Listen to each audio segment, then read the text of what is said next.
محترم حضرات، آج کے اس خطبہ جمعہ میں جس عنوان کو لے کر میں آپ لوگوں کے روبرو ہوا ہوں وہ ہے والدین کے حقوق۔ آج کے اس خطبہ جمعہ میں انشاءاللہ ہم جانیں گے کہ اللہ تعالیٰ نے اولاد پر والدین کے کیا حقوق بیان کیے ہیں قرآن مجید کے اندر، اور نبی کریم صلی اللہ علیہ وسلم نے اپنی حدیث مبارکہ میں والدین کے کیا حقوق بیان کیے ہیں، ان کے تعلق سے گفتگو ہوگی۔ اللہ سے دعا کریں اللہ رب العالمین مجھے قرآن و حدیث کے مطابق بات کہنے اور مجھے اور آپ ہم سب کو اس پر عمل کرنے کی توفیق عطا فرما۔ سامعین کرام، خطبہ مسنونہ کے بعد قرآن مجید سورہ نساء سے ایک آیت پڑھی۔ پہلے اس آیت کو دیکھیے، اس میں اللہ رب العالمین نے ارشاد فرمایا وَاعْبُدُوا اللَّهَ وَلَا تُشْرِكُوا بِهِ شَيْئًا، کہ تم اے لوگو، اے مسلمانوں، اے مومنوں، تم صرف اور صرف اللہ کی عبادت کرو اور اللہ کی عبادت میں کسی کو شریک نہ ٹھہراؤ، شرک وغیرہ سے دور رہو، خالص اللہ کی عبادت کرو۔ وَبِالْوَالِدَيْنِ إِحْسَانًا، اور والدین کے ساتھ اچھا سلوک کرو۔ اللہ تعالیٰ نے یہاں سب سے پہلے جس چیز کا ذکر کیا وہ اپنی عبادت کا، اپنے حق کا، یعنی بندے اللہ رب العالمین کی عبادت کریں، یہ اللہ کا بندوں پر حق ہے۔ اور اللہ تعالیٰ نے اپنے حق کے بعد فوراً جس حق کا ذکر کیا حقوق العباد میں سے، لوگوں کے حقوق میں سے ایک کا دوسرے پر کیا حق ہے، تو وہ والدین کا ذکر کیا۔ تو معلوم یہ ہوا کہ پوری دنیا کے اندر جتنے بھی رشتہ دار، جتنے بھی کنبے، قبیلے، خاندان والے ہیں، سب سے بڑھ کر ہمیں جس کا حق ادا کرنا ہے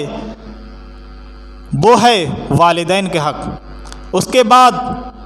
بیوی کا، بچوں کا، بھائی بہنوں کا، یہ حقوق بعد میں ہیں، پڑوسیوں کا، لیکن اللہ تعالیٰ کی عبادت کے بعد سب سے پہلا حق والدین کا حق ہے۔ اللہ رب العالمین نے سورۃ بنی اسرائیل کے اندر ارشاد فرمایا وَقَضَىٰ رَبُّكَ أَلَّا تَعْبُدُوا إِلَّا إِيَّاهُ، اور آپ کے رب نے یہ فیصلہ کر دیا ہے، اللہ کا فیصلہ ہے، قرآن مجید کے اندر اللہ نے یہ فیصلہ کر دیا اللہ تعبدوا الا ایاہ، کہ تم صرف اور صرف اللہ رب العالمین کی عبادت کرو۔ وَبِالْوَالِدَيْنِ إِحْسَانًا، اور والدین کے ساتھ اچھا سلوک کیا کرو۔ اما یبلغن عندک الکبر احدہما او کلاہما، اگر والدین میں سے کوئی ایک یا ماں یا باپ دونوں بڑھاپے کی حالت میں پہنچ جائیں، فلا تقل لہما اف، تو ان سے تم لفظ اف تک نہ کہو، اف تک نہ بولو۔ ولا تنہرہما، اور نہ والدین کو ڈانٹو، نہ والدین کو جھڑکو۔ وَقُلْ لَهُمَا قَوْلًا كَرِيمًا، اور والدین سے نرمی سے بات کیا کرو، ادب و احترام کے ساتھ، ادب کے لہجے میں بات کیا کرو۔ وَاخْفِضْ لَهُمَا جَنَاحَ الذُّلِّ مِنَ الرَّحْمَةِ، اور والدین کے ساتھ اس طرح سے ادب کے ساتھ، احترام کے ساتھ، عاجزی کے ساتھ رہا کرو۔ وَقُلْ رَبِّ ارْحَمْهُمَا كَمَا رَبَّيَانِي صَغِيرًا، اور والدین کے لیے اللہ تعالیٰ نے دعا بھی بتا دی کہ اپنے والدین کے لیے یہ دعا کرتے رہا کرو، رب ارحمہما، اے اللہ ان دونوں پر رحم فرما، ان دونوں پر رحم فرما جیسا کہ انہوں نے میری بچپنے میں پرورش کی ہے، پیار کے ساتھ، محبت، نرمی کے ساتھ مجھے بچپن میں پالا ہے، اے اللہ اسی طرح سے ان پر بھی رحم فرما۔ تو میرے پیارے ساتھیوں، اس قرآن کی آیت میں اللہ تعالیٰ نے صاف طور پر فرما دیا کہ ایک اولاد کا حق یہ بنتا ہے کہ والدین کو نہ ڈانٹے نہ جھڑکے، ان سے ادب اور نرمی سے بات کرے۔ یہ اولاد کا حق، والدین کا حق ہے اولاد پر، کیونکہ امام کائنات جناب محمد رسول اللہ صلی اللہ علیہ وسلم نے ارشاد فرمایا، رضا ربی تبارک و تعالی فی رضا الوالدین۔ لوگوں یہ یاد رکھو، اللہ رب العالمین کی رضامندی والدین کی رضامندی میں ہے، وسخط اللہ تبارک و تعالی فی سخط الوالدین، اور اللہ رب العالمین کی ناراضگی والدین کی ناراضگی میں ہے۔ یعنی اگر ہم سے ہمارے والدین راضی ہیں تو اللہ رب العالمین بھی ہم سے راضی ہے، اور اگر ہم سے ہمارے والدین ناراض ہیں تو یہ یاد رکھو کہ اللہ رب العالمین بھی ہم سے ناراض ہے۔ یہ چاہتے ہو کہ اللہ ہم سے خوش رہے تو والدین کو خوش رکھنا پڑے گا۔ اگر تم نے والدین کو ناراض رکھا، والدین سے نفرت رکھی، تو اللہ تعالیٰ تم سے ناراض رہتا ہے۔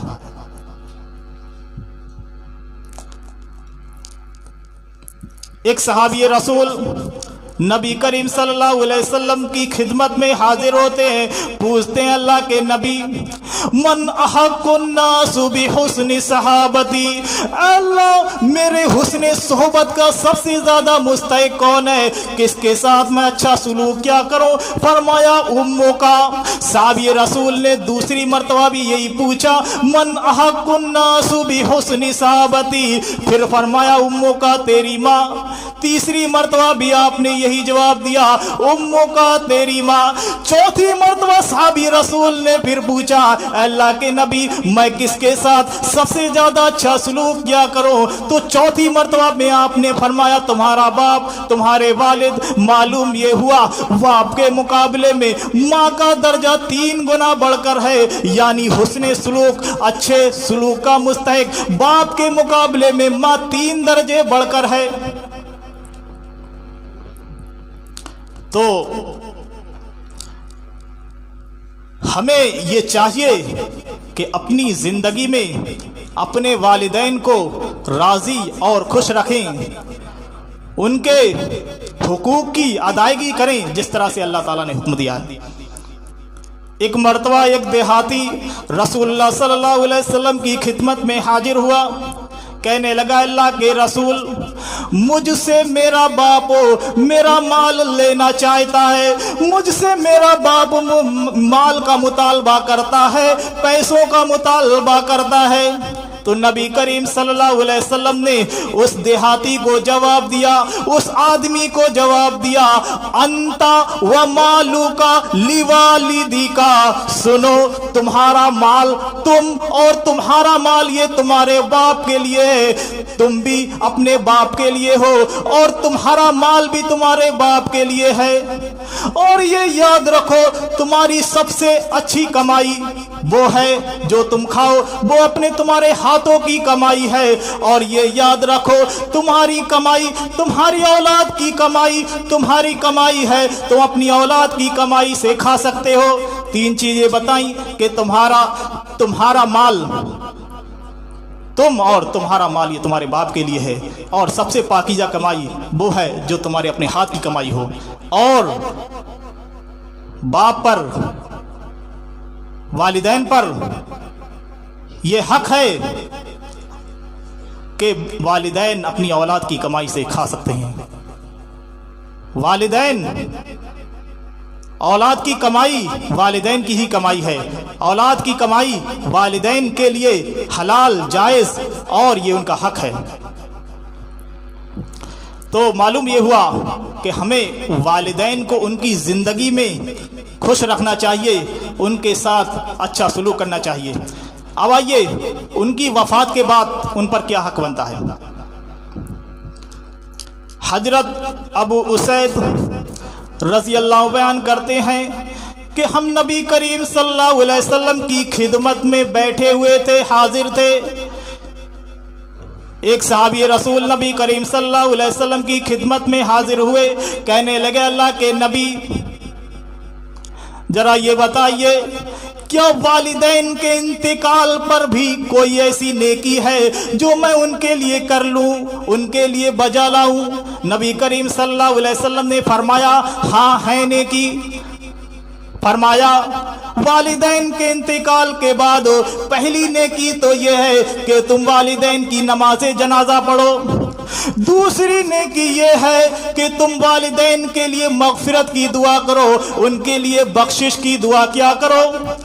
تیسری نیکی یہ ہے کہ والدین کے انتقال کے بعد والدین اپنی زندگی میں جو تمہیں وصیت کر کے گئے ہیں اس وصیت کو پورا کرو، ان کے عہد کو پورا کرو۔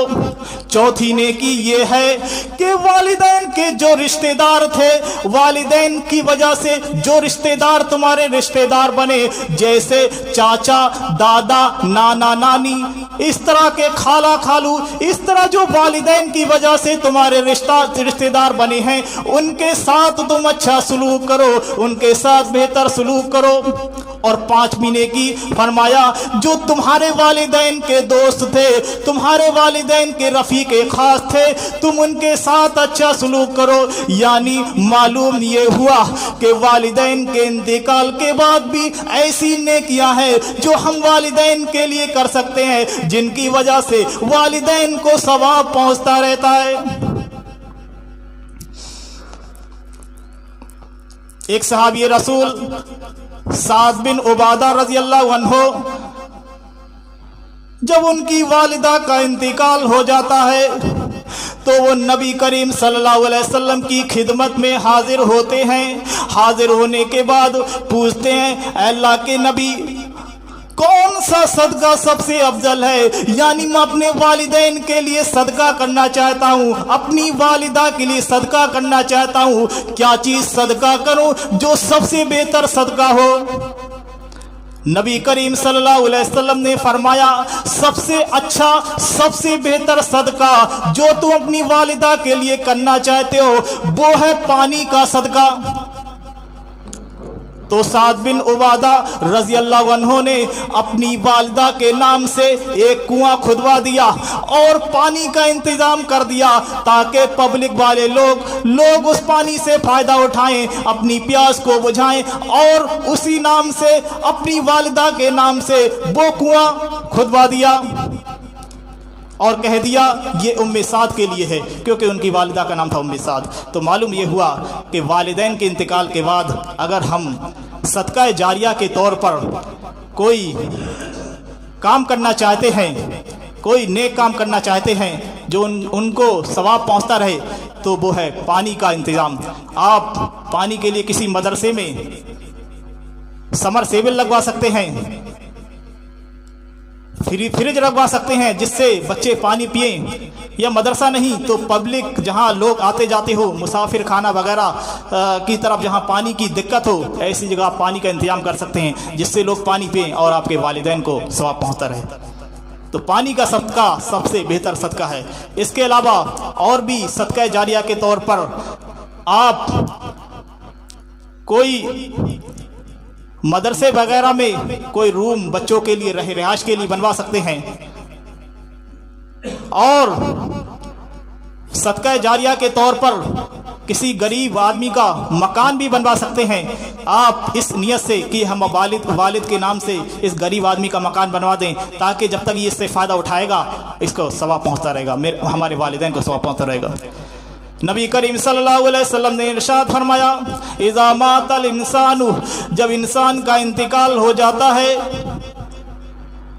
تو اس کے اعمال کا سلسلہ منقطع ہو جاتا ہے، انقطع عنہ عملہ، یعنی اس کے ثواب کا سلسلہ منقطع ہو جاتا ہے۔ نیکیوں کا جو سلسلہ تھا، نیکیاں جو اسے پہنچتی رہتی تھی، اب مرنے کے بعد نیکیوں کا سسٹم، نیکیوں کا سلسلہ ختم ہو گیا۔ الا من ثلاث، ہاں تین چیزیں ایسی ہیں جو ماں باپ کے انتقال کے بعد بھی اگر کی جائیں، ماں باپ کی انتقال کے بعد ان پر عمل کیا جائے تو اس کا ثواب ماں والدین کو ان کے انتقال کے بعد بھی پہنچتا رہتا ہے۔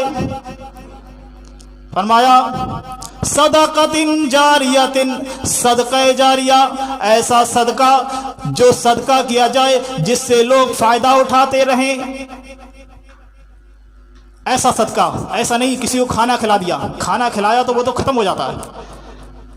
آپ والدین کے نام سے جہاں لوگ پریشان ہوں، دھوپ کی وجہ سے کوئی سائے کا انتظام نہیں ہے، آپ نے کوئی یاتری شیڈ بنا دیا اور لوگ اس سے فائدہ اٹھانے لگے تو آپ کے والدین کو اس کا ثواب پہنچے گا۔ اور فرمایا او علم ينتفع به، یا کوئی ایسا علم وہ چھوڑ کر گیا ہے جس کی وجہ سے لوگ فائدہ اٹھاتے رہیں، یعنی آپ کے والدین اگر کوئی ایسی دین کی کتابیں لکھ کر گئے جس کی وجہ سے جسے پڑھ کر لوگ عمل کریں، اس سے فائدہ اٹھائیں تو اس کا ثواب بھی پہنچتا رہے گا۔ یا اگر انہوں نے بچوں کو پڑھایا ہوگا اور جب تک بچے اس علم پر عمل کریں گے، قرآن مجید وغیرہ اگر پڑھایا ہوگا تو اس کی تلاوت جب تک کرتے رہیں گے، اللہ تعالیٰ اس کا ثواب والدین کو پہنچاتا رہے گا۔ اسی طرح سے کوئی علمی کتاب لوگوں میں تقسیم کی ہوگی، اب وہ کتابیں جہاں جہاں شائع ہوں گی تو جب تک لوگ اسے پڑھتے رہیں گے اس کا ثواب اللہ تعالیٰ والدین کو پہنچاتا رہے گا۔ او ولد صالح یدعو لہ، یا نیک اولاد جو اپنے والدین کے لیے دعا کرے، نیک بیٹا جو والدین کے لیے دعا کرے، اس کا ثواب بھی مرنے کے بعد پہنچتا رہتا ہے۔ تو میرے پیارے ساتھیوں، والدین کو ان کی زندگی میں بھی خوش رکھنا ہے، ان کے ساتھ اچھا سلوک کر کے جنت حاصل کرنا ہے، اور والدین کے انتقال کے بعد بھی کچھ ایسے نیک کام ہیں جن کی وجہ سے والدین کو ثواب پہنچانے کا ذریعہ ہے، وہ بھی کرنا چاہیے۔ کیونکہ نبی کریم صلی اللہ علیہ وسلم کے پاس ایک صحابی رسول آئے، اور تو نبی کریم صلی اللہ علیہ وسلم نے ان سے فرمایا کہ تم اپنی والدین کی خدمت کرو، والدہ کی خدمت کرو، کیونکہ جنت ان کے قدموں کے نیچے ہے۔ تو معلوم یہ ہوا کہ والدین کی خدمت کرنے سے اللہ رب العالمین جنت میں دخول کا ذریعہ بنا دیتا ہے، جبکہ والدین کی نافرمانی کرنے سے، ان کو ناخوش کرنے سے ایسا انسان جہنم میں چلا جاتا ہے، بھلے ہی وہ روز نماز کا کتنا ہی پابند کیوں نہ ہو۔ نبی کریم صلی اللہ علیہ وسلم نے تو یہاں تک فرمایا کہ تم اپنے والدین کی نافرمانی نہ کرنا، ان کو ناراض نہ کرنا، ان کو تکلیف نہ دینا، اگرچہ وہ تمہیں تمہارے مال اور تمہارے اہل و عیال سے نکال دیں، تم سے تمہارا مال چھین لیں، گھر سے نکال دیں، اس وقت تک نافرمانی نہ کرنا۔ ہاں، والدین اگر آپ پر ظلم کر رہے ہیں تو اس کا انتقام اللہ تعالیٰ لے گا، کیونکہ ظالم اگر ظلم کرتا ہے تو اللہ رب العالمین مظلوم کی مدد کرتا ہے، اور مظلوم کی مدد کرتے ہوئے اللہ رب العالمین ظالم کو دنیا کے اندر اس کا نتیجہ دکھا دیتا ہے۔ تو ایسے بھی والدین ہوتے ہیں جو اپنی اولاد کو ستاتے ہیں، بلا وجہ پریشان کرتے ہیں، تو والدین اولاد کو چاہیے کہ اس پر صبر کریں اور اپنی طرف سے کوئی خطا غلطی نہ کریں کہ والدین کو ڈانٹیں، والدین کو جھڑکیں، کیونکہ اگر وہ کرتے ہیں تو والدین کے نافرمان ٹھہرائے جائیں گے۔ اگر والدین ایسا کرتے ہیں تو اس پر اولاد کو صبر کرنا چاہیے، اس کا انتقام اللہ رب العالمین لے گا، اور دنیا میں بھی انہیں اس کا بدلہ دے گا، اور قیامت کے دن تو اللہ رب العالمین کا عذاب بڑا دردناک ہے۔ تو میرے پیارے ساتھیوں، ہمیں چاہیے کہ ہم والدین کی کسی بھی لمحے نافرمانی نہ کریں، کیونکہ یہ نقصان کا سبب ہے، گھاٹے کا سبب ہے، دنیا میں بھی گھاٹا، دنیا میں بھی نقصان اور آخرت میں بھی نقصان۔ اور ایک چیز میں بتا دوں کہ والدین کی بد دعا، اگر والدین نے ہمیں بد دعا دے دی تو وہ انسان کبھی دنیا میں کامیاب نہیں ہو سکتا، بلکہ بد دعا کا نتیجہ یہ نکلتا ہے اللہ رب العالمین اسے دنیا میں ہلاک کر دیتا ہے۔ جس قسم کی سے بد دعا دی جاتی ہے اللہ رب العالمین اسی قسم کی مصیبت اسے پہنچ کر رہتی ہے اللہ کے حکم سے۔ اس لیے والدین کی بد دعا سے بچنا چاہیے، بھلے ہی اگر والدین سے آپ کی نہیں پٹ رہی ہے تو نرمی کے ساتھ، محبت کے ساتھ ان سے الگ ہو جائیے، لیکن ان کے حق کو ادا کرتے رہیے۔ انہیں اگر آپ دور ہیں ان سے تو انہیں خرچ وغیرہ دیتے رہیے، اور ان کی خدمت، ان کی دوا، ان کے علاج وغیرہ کا فل انتظام کیجیے، آپ اپنی طرف سے کمی مت کیجیے۔